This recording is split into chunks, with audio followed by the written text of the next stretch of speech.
Hello, hello. Happy Thursday. I'm still live. I'm still live with you guys. Happy Thursday.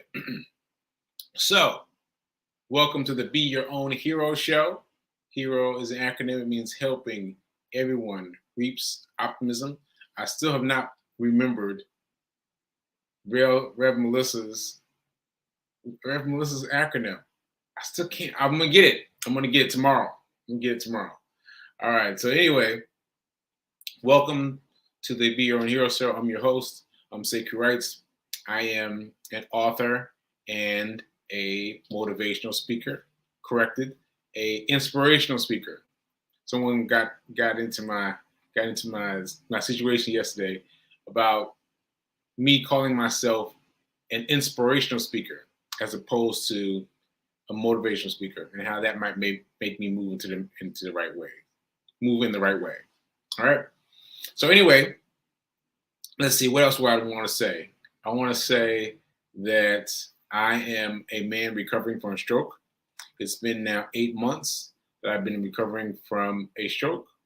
Those of you who remember, when I didn't even remember that I had a show, when I did not even remember that I had a show, that I did not even remember that I had a show. Can you imagine that?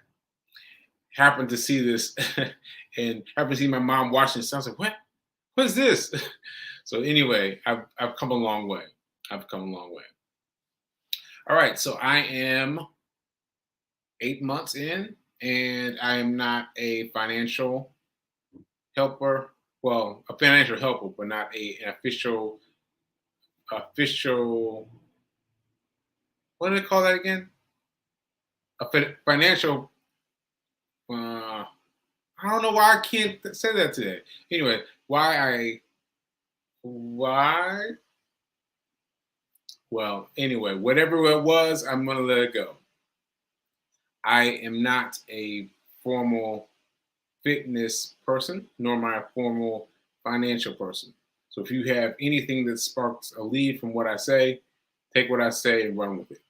Take what I say and run with it. All right. So let's get started. Let's get going. So this is going to be a short episode today. I say that because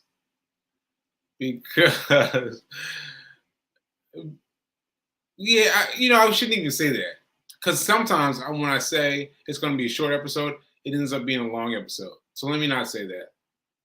Let me just say that I'm not as prepared as I want to be, like I usually prepare for a show. Usually, I really sink into it the night before and really get into things. And last night, I did not do that. I just got sucked into what was that show?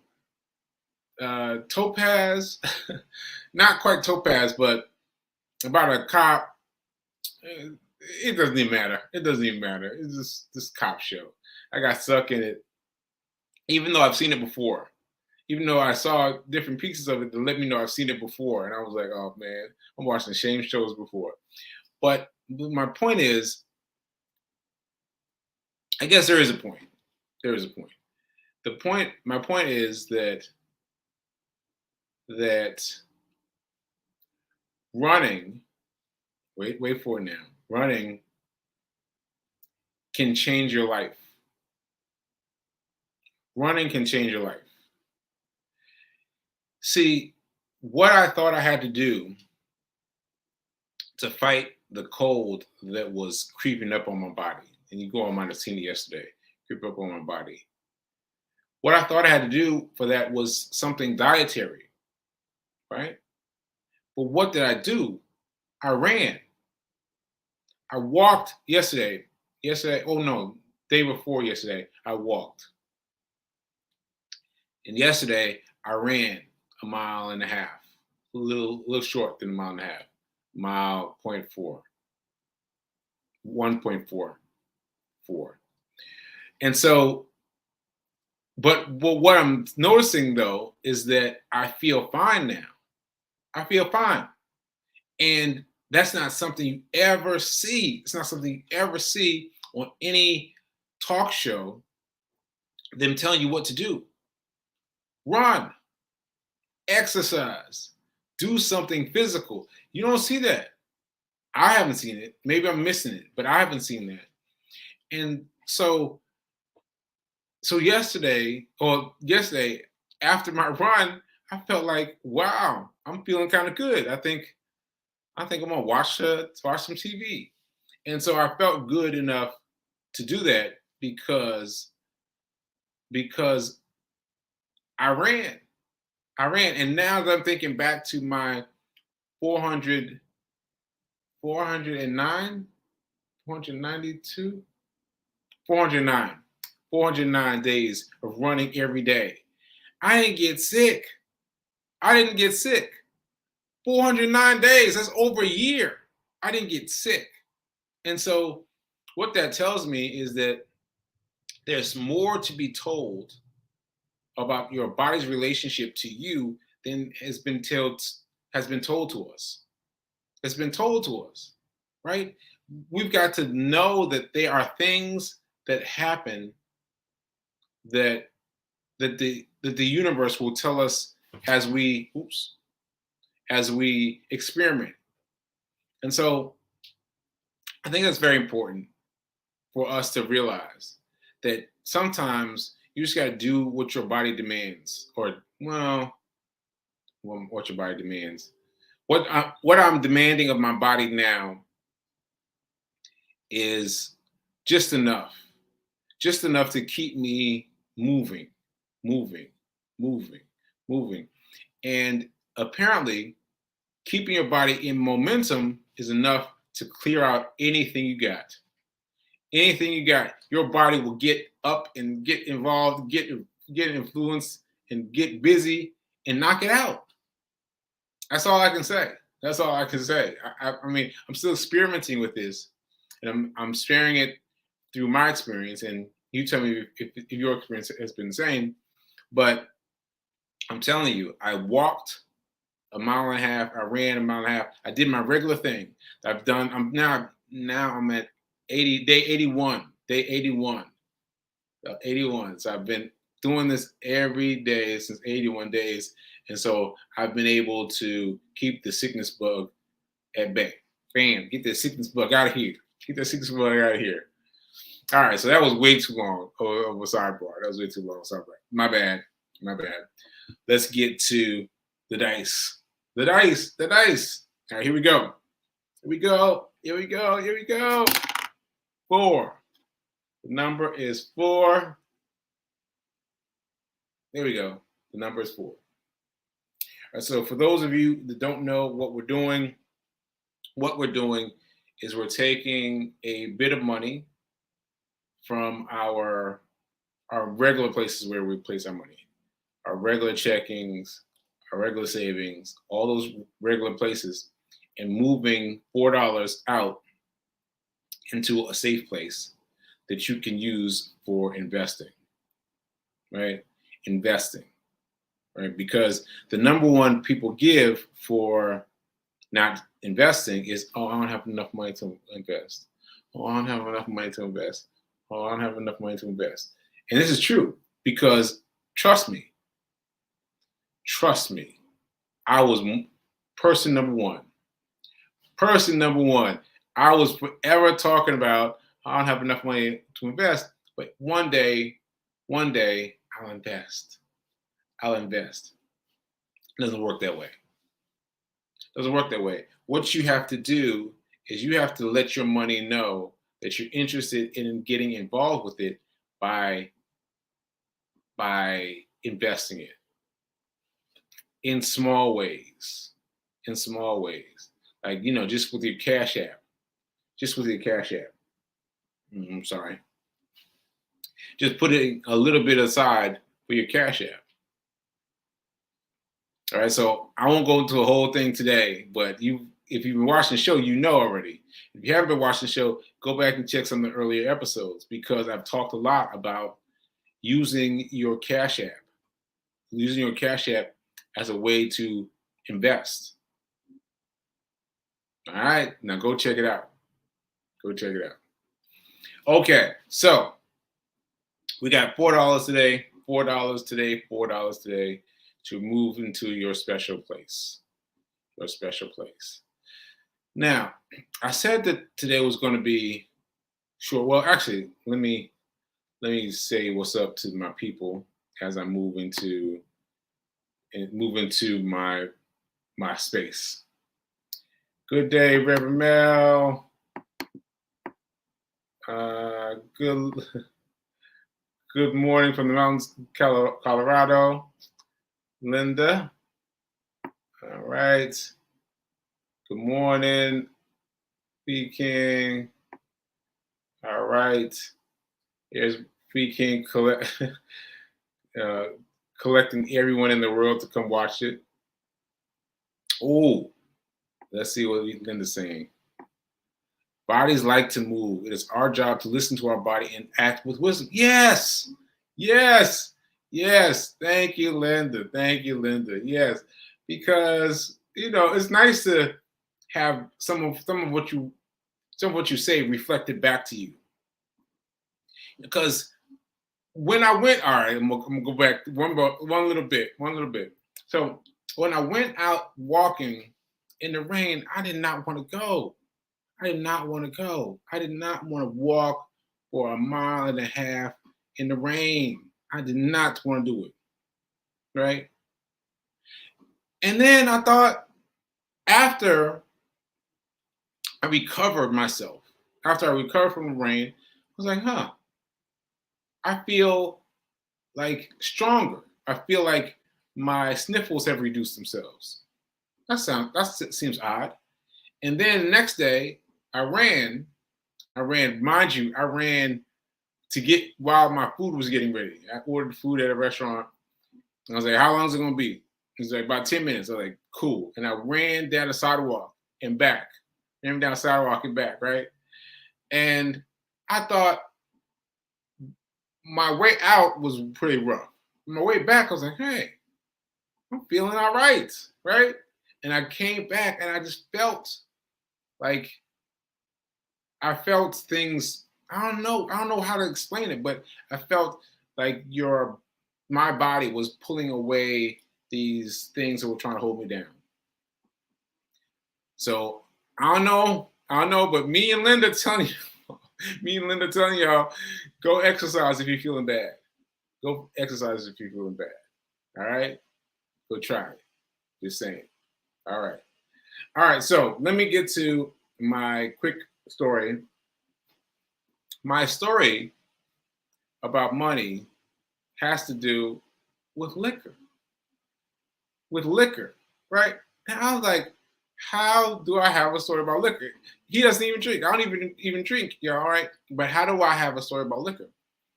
Well, I was just in Florida, and my dad gave my girlfriend something to drink, right? And she tried it. She was like, "Oh my God, this is great!" And I was like, "Oh yeah, that's our new." I don't remember what I called it, but I knew to call it something. And then I remembered, no, that's not true. That's not true. And then my dad reminded me that I had created a whole branding, quote unquote, around his liquor that he created, that my dad created, y'all. And look at this. And just this morning, as I'm getting ready for the show, I get a text. From my friend in California who's like, yo, I just popped the bottle. And I was like, yo, people are out there that love the liquor.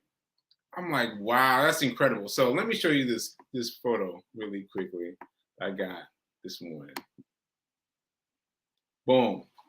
Roxbury rum cocktail. Roxbury rum cocktail.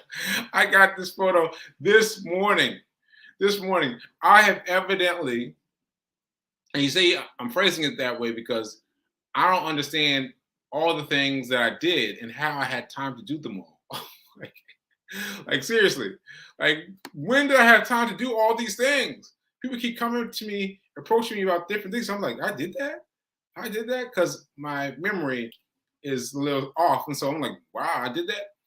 So anyway, I found it very fascinating that I created this liquor brand. No, let me rephrase that. Because my dad created it. My dad created it. He created, it's been around literally my whole life. Like I remember that now. That dad has been making this for my entire life. You know, dad, his friends would come over, he'd mix something up, he mix this up, and then they'd be like, oh yeah, you got thing, you got thing. And so that drink was the drink that really defined us. And at our golf tournament, well, we used to have a golf tournament. What? We used to have, yeah, I did so much stuff, so much stuff. We had a golf tournament. It didn't well, it happened without me last year. That was the big coup de grace, the big final run uh, of episode 20. 20 episodes of a golf tournament. That's incredible. That's incredible. So anyway, at the golf tournament, the big drink was this. The one I just showed you. Roxbury rum cocktail. And that's incredible to me. The bottles, the labels, the branding, what it says on here, all of which came from me, came from my mind somewhere. Incredible to me. It's incredible to me. So anyway, my dad has asked me to, what's up with it? Can I get it going? And yeah, I'm like, yeah, all right, I'm gonna see what I can do with it, and see what I can do with it. And so here's my lesson for you. What are things that you have that you think as ordinary that could be exciting to others? Right? Because to my dad, it's just something he made. Right? And to me, it was just something he made. Right?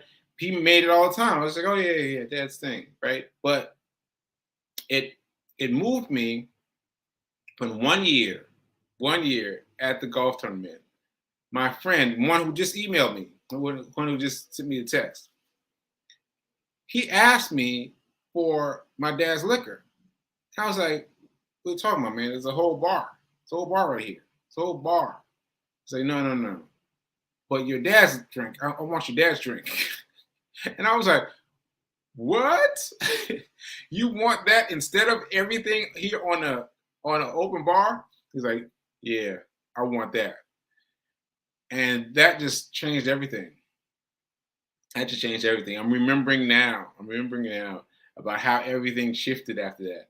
So you think about what you have that you think of, or probably don't even think of, as a major thing.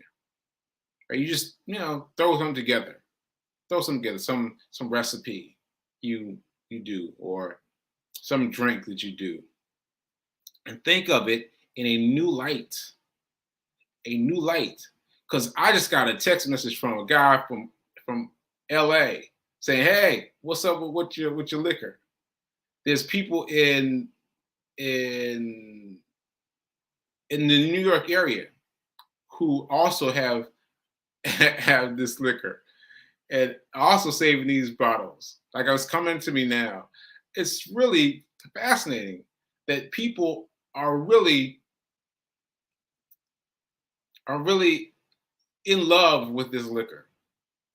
And it's just a thing that my father did, right? This thing my father did. So anyway, I am going to, knock on wood, I am going to try, as my thoughts are coming on board, to do whatever it takes to do to get this liquor on sale. Like, I don't know what the process is. If you guys know, help me out. But I am curious at how far I've gotten. and I'll be curious to see what happens next. But for you, I just want you to recognize that there is something around you. There's something around you created. You've created that you think nothing about. And change your thinking about that one thing. Change your thinking about that one thing. And you can have a new revenue stream, just like that. Just like that. All right? All right? Because I'm going to do what I can do with the Roxbury rum cocktail. I'm going to do what I can do. Even though I don't drink, I'm going to do what I can do and see what happens with the Roxbury rum cocktail. And so maybe you can check it out. You can check it out. You can taste it. All right? And I'm telling you, it's really good because Fee King rarely drinks. Rarely, even that much. You know, very, very rarely. And she loved it. She was like, ooh, we can have some more. It's a really good drink. It's a really good drink. Okay, so I think that's it. I think that's it. Let me see if I got any other thoughts. Oh, Hero News. Hero News. I just want to reiterate what I said yesterday about the surgeon who caught me and talked to me about my body and how he can see the difference. And so just to recap quickly, the surgeon asked me, well, I was trying to figure out how to make it shorter. Basically, he asked me how sick, if there's anything wrong with me, because he saw my medical tags, right? And then he saw